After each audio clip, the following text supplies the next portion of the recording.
Okay, today I want to talk about Spinoza's God. This comes from Spinoza's Ethics. Albert Einstein said, if there was a God, it would be Spinoza's God.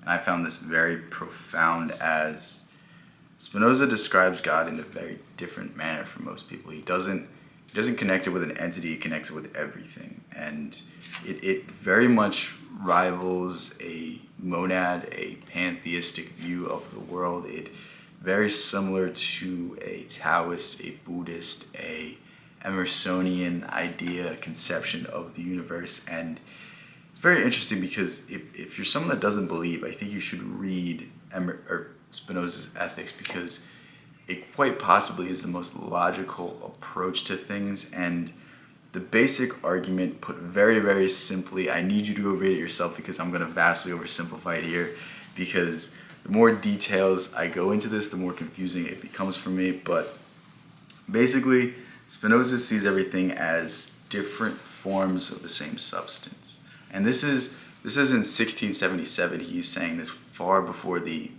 genesis of the Big Bang Theory, far before we understood atoms, electrons, protons, nucleus, far before we understood even the double helix. He was saying that everything comes from the same form, everything comes from the same substance, and we are all different expressions of the same substance. And it's very weird, because if you think about it, the more you think about it, the more it becomes true, because no matter what you believe, you have to come face to face with a certain reality that everything that comprises you will one day be something else. Everything that once comprised something else became you.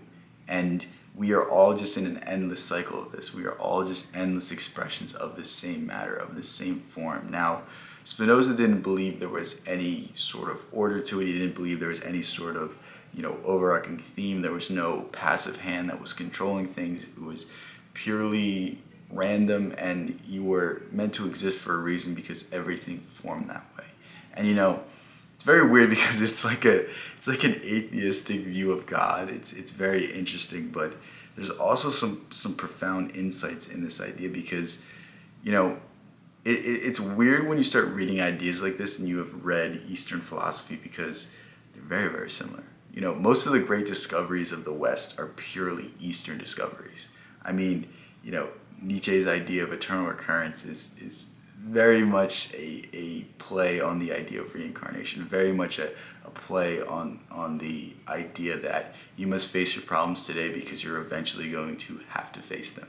It's very, very weird how some of the greatest thinkers in the world basically stumble upon old ideas, rediscover them, repackage them, and they're written in the history books. But meanwhile, you have people like Lao Tzu who have written about these things thousands of years ago. People like Buddha who have understood these ideas and have tried to impart these wisdoms, but for whatever reason it gets lost in translation. For whatever reason, these things are kind of not grasped. And it's inspiring to read these old thinkers and read these old ideas and understand that some of the more modern discoveries, some of the more modern thinkers are really just they're really just rediscovering old ideas. Nothing's new under the sun, and the things that we think we know have been known. The things that we think we're discovering have already been discovered, and it's really just cool. But I really urge you to pick this up because it's about 25 pages long. I'm not sure what it's going to be in the copy that you get.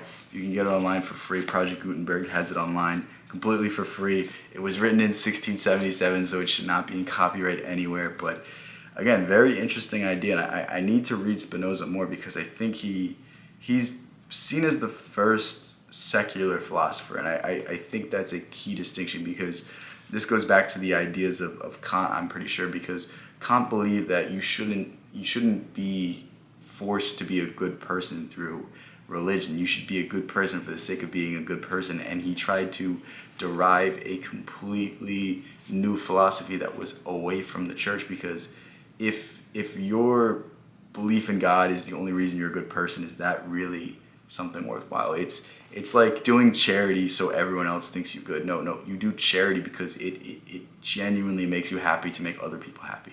That's when charity is worthwhile. Whereas if you do it purely for social accolades, if you do it purely for moral grandstanding, then it's not something righteous. It's not something that you did aside from the status you would gain associated with this act. So yeah, pick this up. Very interesting work. I'm probably going to go through the rest of this very soon, but I just wanted to bring this idea to you today. Very hard idea to explain, so I probably miscategorized it. It's something I'd probably be able to explain in 10 seconds, but the more I talk about it, the more I seem to not get it absolutely correct. So if you like this video, stick around the channel. Love you guys so much. Peace out. I'll catch you in the next one.